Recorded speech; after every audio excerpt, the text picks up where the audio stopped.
Good evening, I'm Mike Carpenter. And I'm Deborah Lauren. Coming up on Late Edition, police are asking for your help to find a missing 88-year-old blind man. We'll tell you about plans to fill that big, empty space downtown. And a small-size shopping delight. And there was a whole lot of shaking going on in the Great White North. Those stories and more next on Late Edition. There's a party going on, so get together with Pat Sajak and Vanna White for fun and excitement every day on Wheel of Fortune. Monday through Saturday at 6:30 on TV9. KWTV 9, the spirit of Oklahoma. Now, the #1 rated newscast in Oklahoma with Mike Carpenter, Deborah Lauren, sports with Rich Henkels, and Alan Mitchell with the weather. This is Newsline 9 Weekend Edition. Good evening.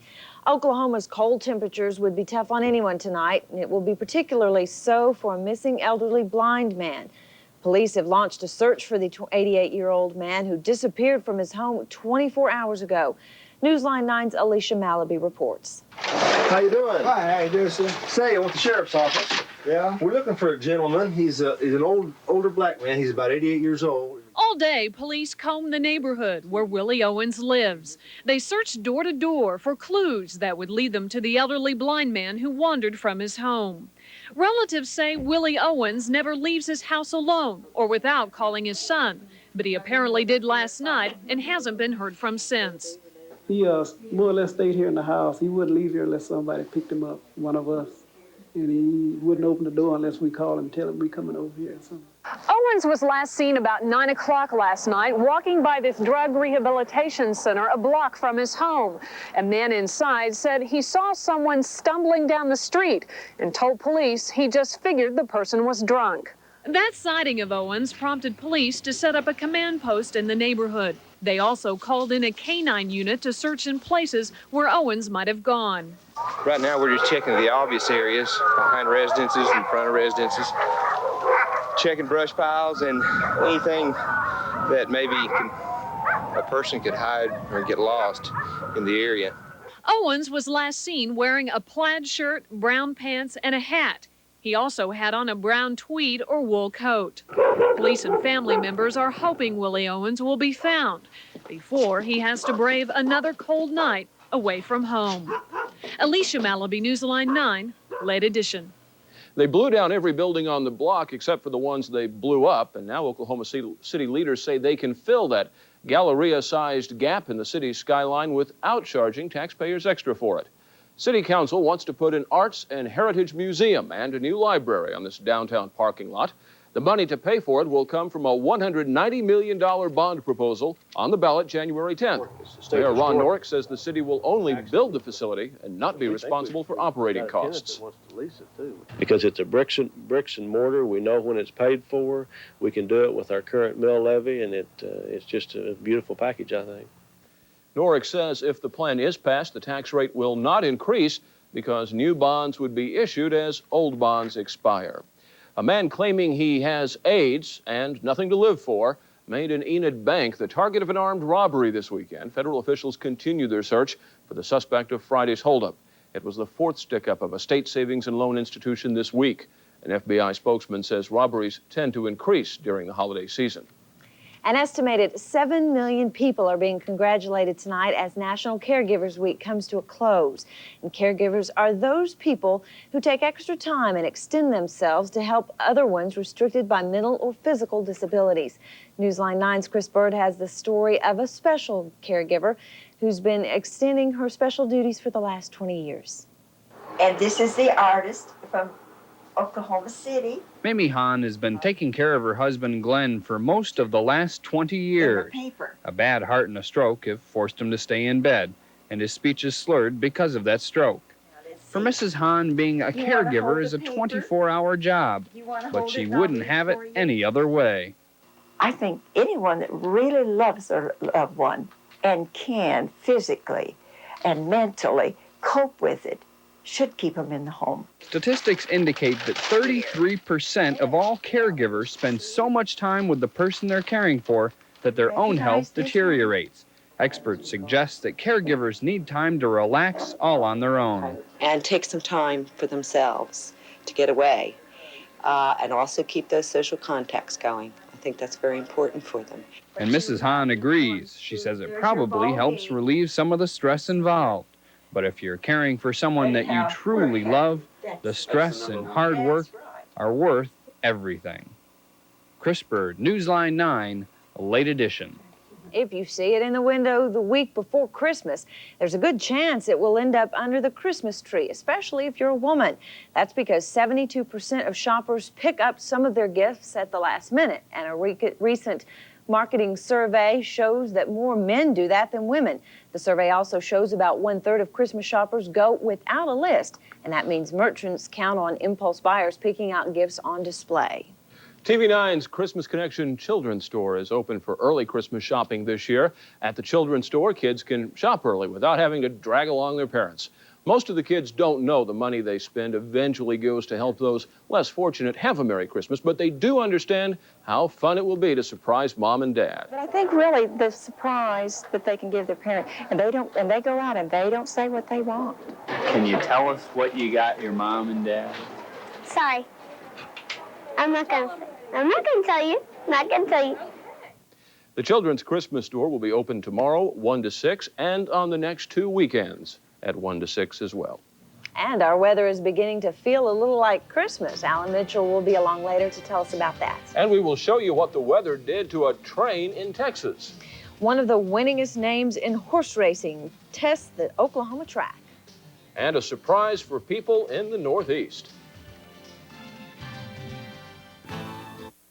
It was an earthquake big enough to earn the respect of any Californian, but this one happened on the other side of the continent, where any kind of quake is rare. 6 Richter points worth of earthquake centered in Canada's Quebec province, knocking out power, smashing windows, interrupting the evening news.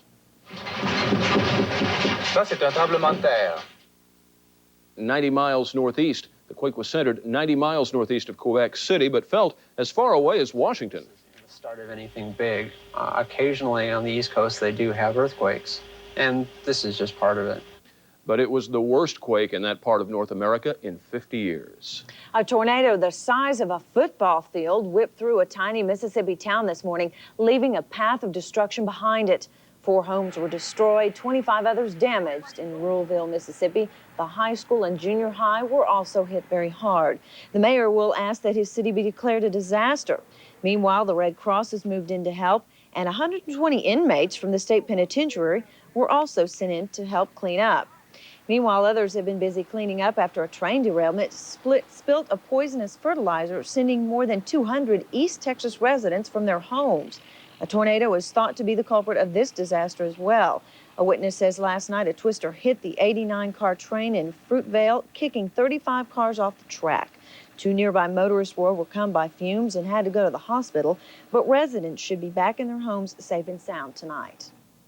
Coming up next, Alan Mitchell will tell us what kind of weather we can expect here in Oklahoma in the coming week. That's right. Stay with us.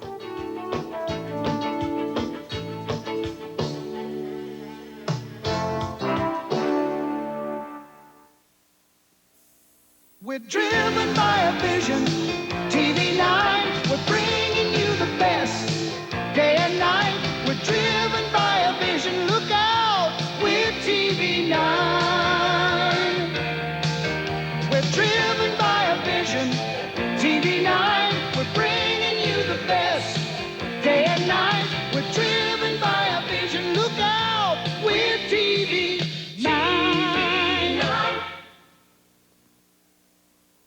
Here's Alan Mitchell to tell us what the weather can have in store, or will have in store for us this week. This week, I tell you, it looks like all in all a pretty good week coming up. I trust everyone had a nice Thanksgiving. Yeah, sure did. Yeah. You went to Coweta? Yeah, Coweta. That's a little town over by Tulsa. Not a lot in Coweta, that's for sure. Happy to be back. Right now at 10 o'clock here in the city. 36 degrees, northwest winds at 10, humidity at 80%. And pressure on the rise now from 29.79 inches. Wind chill index right now is 23. We'll check the records out on this date. Record high was 81 degrees. Record low was 13. Dropped to 35 this morning. Had a high this afternoon, 46. That's about 10 degrees below what the normal high is on this date.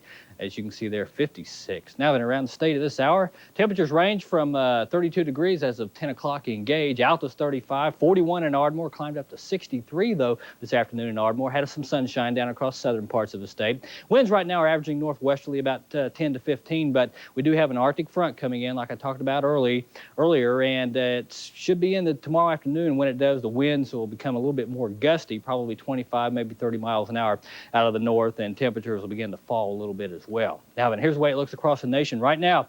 You can see here it comes, the Arctic blast.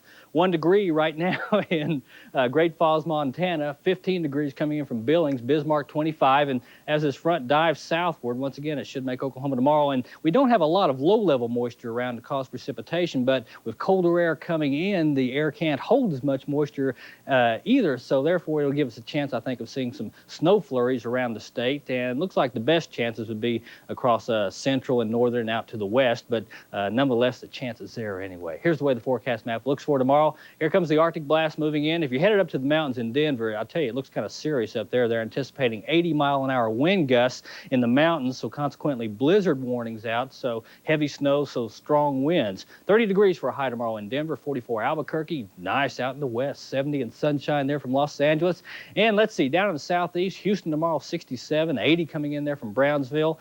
But out ahead of that front that caused all the severe weather today with tornadoes, probably again tomorrow severe weather through parts of Georgia as well as the Carolinas, and just some heavy rains it looks like up in the northeast. Snow tomorrow, maybe up to 10 inches of snow through parts of Wisconsin and Minnesota. Minneapolis tomorrow looking for a high there of 30 degrees. Now then, here's the 5-day forecast for the metro. 30 in the morning, and maybe we'll have some sunshine off and on around tomorrow. A high around 40 degrees. Monday morning should be the coldest morning of the season, at least here in central Oklahoma. They've already dropped to 14 or 15 degrees, you know, up in Ponca City. But here in Oklahoma City, we'll drop it down to 21 degrees on Monday.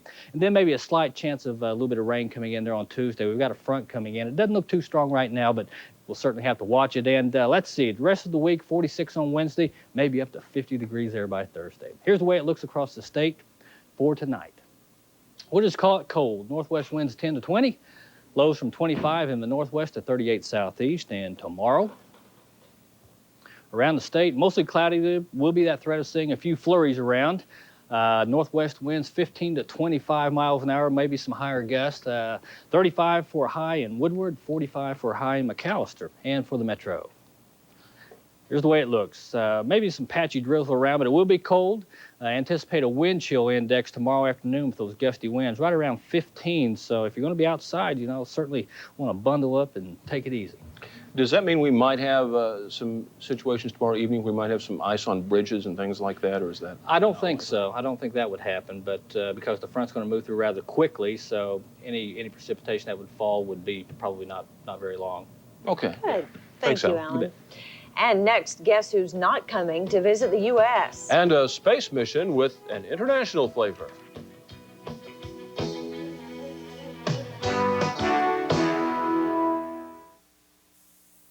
PLO leader Yasser Arafat will not be allowed into the U.S. to speak to the United Nations. That's because the Reagan administration has denied his visa.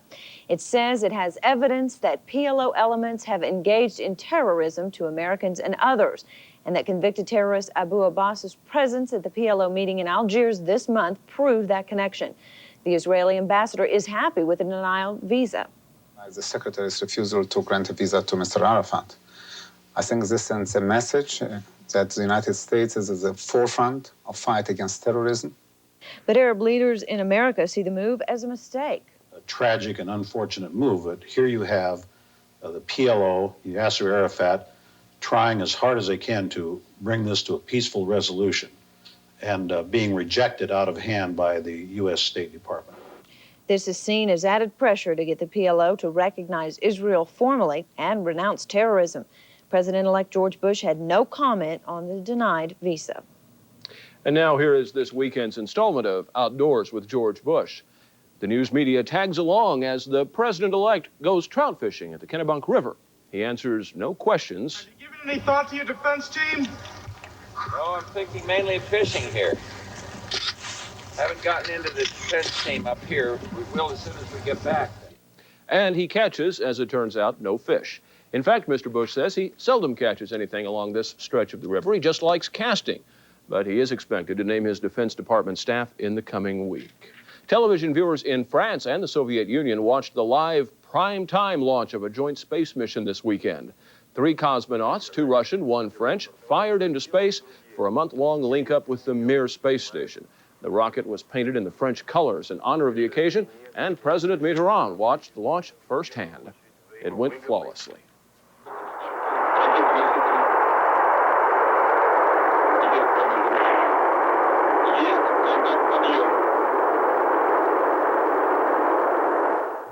And according to the Soviet news agency, the cosmonauts will be making preparations for a future manned mission to Mars. And next, OSU says goodbye to a perfect season on the basketball court. And some fantastic plays as Durant tries to advance in the playoffs. Rich Hinkles is next.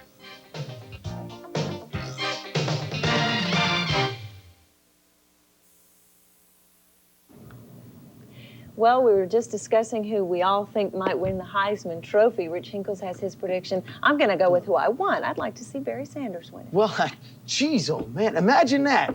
Somebody in Oklahoma saying that. Imagine that. Rodney P. was his closest competitor, and after today's results, I can't see it. And there's other good news for Barry Sanders anyway. Well, good. The Heisman Trophy will not be awarded until next Saturday. But today, Barry Sanders was awarded one honor well, it'll look pretty nice on his mantle anyway. Sanders was awarded the Walter Camp Trophy, named for the legendary Yale coach. It is awarded to the player who best exemplifies qualities of self-discipline, unselfish team play, desire to excel, mature judgment, and respected leadership. Yeah, I think those fit Sanders. This weekend, he's spending Thanksgiving with his family in his home in Wichita. So Barry Sanders wins one trophy. We will find out next weekend if he wins the other, the Heisman. Lou Holtz disciplined 2 of his players late Friday night. He sent both of them home to South Bend, but it didn't keep the Irish from proving that they are perhaps the best team in the nation as they beat USC in Southern California this afternoon. Let's take a look. Without running back Tony Brooks and receiver Ricky Waters, they're best in those 2 departments. Tony Rice had a lot of weight on his shoulders. Here's what he did. First period, 65 yards on the option, touchdown Notre Dame, 7-0. Another 65-yard play just before the half buried Rodney Peete and his Trojans. Stan Smalaga with the interception, and he goes in all the way. Beautiful run. The Irish cruise to a victory. Now let's go to the scoreboard. Lou Holtz, a very happy man, as you can see. Notre Dame 27-10 over USC. Arkansas and Miami, a pretty good game there. Remember last year, Miami drilled Arkansas 51-7. A lot closer this year. Let's take a look at those highlights down in Miami. Hurricanes looking to tenderize the Hogs a little bit. Barry Foster had other ideas, giving Arkansas a real boost with a burst through the middle. Watch him ramble 80 yards for the touchdown. And Arkansas looks like they're going to run away with this game early. But the Miami defense had Quinn Grovey on the run the rest of the day. The sack here, it's good for 2 points because that's a safety, my friends. Into the end zone he goes. Then late in the 4th period, Carlos Huerta with the field goal splits the uprights, and the Canes own the 18-16 win. In Tallahassee, Chip Ferguson gave the Florida Gators fits. He threw for 3 Seminole touchdowns in the first half. The first period, Bobby Bowden hoping to win a battle in Florida. Ferguson made it all possible. Tom O'Malley with that touchdown cash. Back to the scoreboard.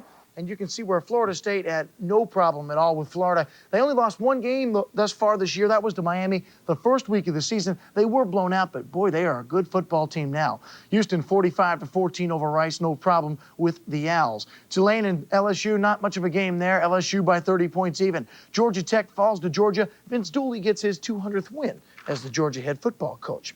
The Tulsa Golden Hurricane ended their football season on an up note. They beat Colorado State in Tulsa this afternoon. Pretty good news. Let's see the highlights, and there are a few of those. A 22-point burst in the first period. T.J. Rubley, 65 yards to Dan Bitson. Look him leg his way down the right sideline.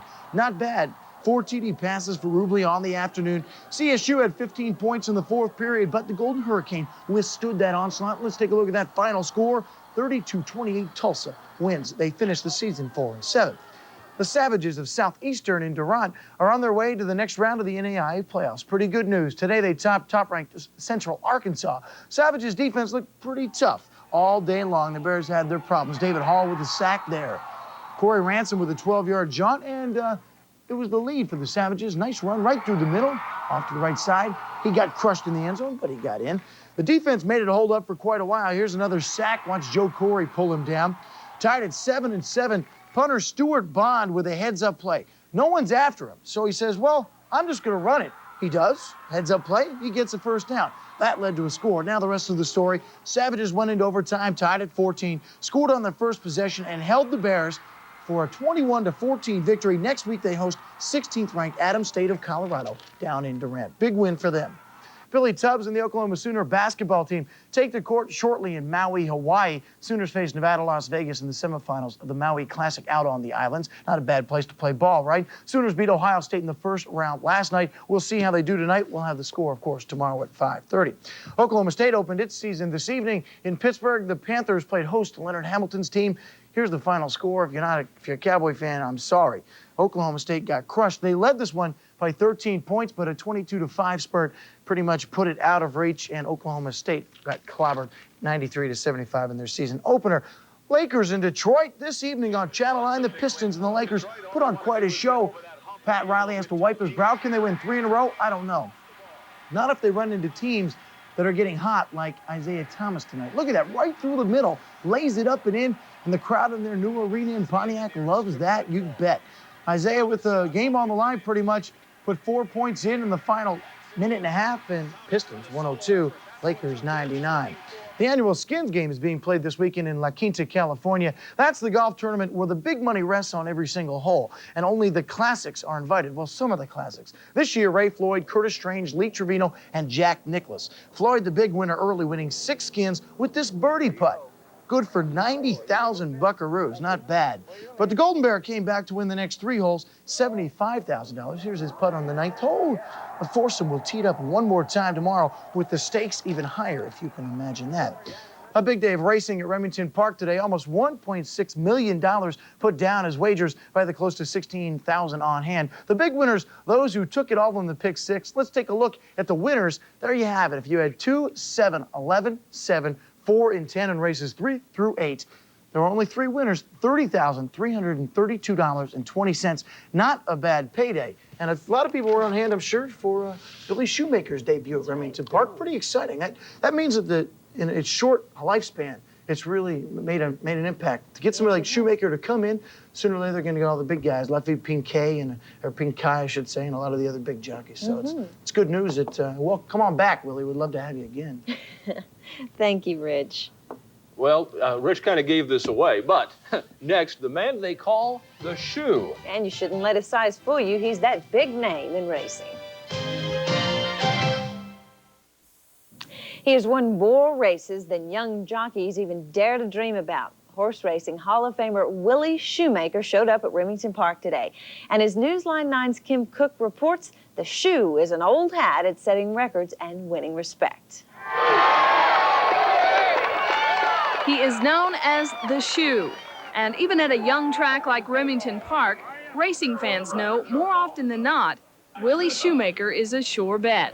That I don't follow every race that he's ever been in, but I was just excited to get to be here today to see him race in Oklahoma. He has won more than 8,000 races, including 4 Kentucky Derbies, a winning streak that started in 1949. And I was just a young kid. I'd only ridden 3 races, and it was a big thrill for me. I think I was in shock when I won it. At 57, Shoemaker says next year could be his last. But he says coming across a few good horses might just postpone his thoughts of retirement. He sure wouldn't mind a few more wins under his belt. Anytime you win, it feels great. That's what you're out here for. Nobody likes to lose. Everybody likes to win, at least I do. But the Shoe and horse Native Paster didn't come in first today. No matter. Shoemaker says it has taken a lot of days like this to make 40 years of racing really pay off. Kim Cook, Newsline 9. Late edition. Now, I would imagine the odds had to be pretty small because I'm sure most people were betting on Shoemaker. No, that's probably true. Yeah, I called that would've. native Paster at 6 o'clock. Now, I know better. It's Native Paster. Well, he owes me $2 because I bet on him. Look out, Willie. He's going to come That's get right. it. Well, that's all we have for you tonight. We hope you have a nice evening, and we'll see you tomorrow. Good night.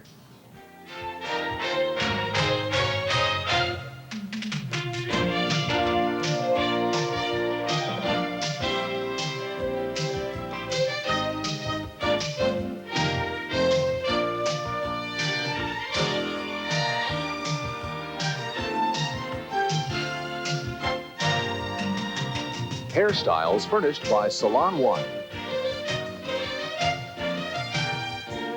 Newsline 9 is the #1 rated newscast in Oklahoma.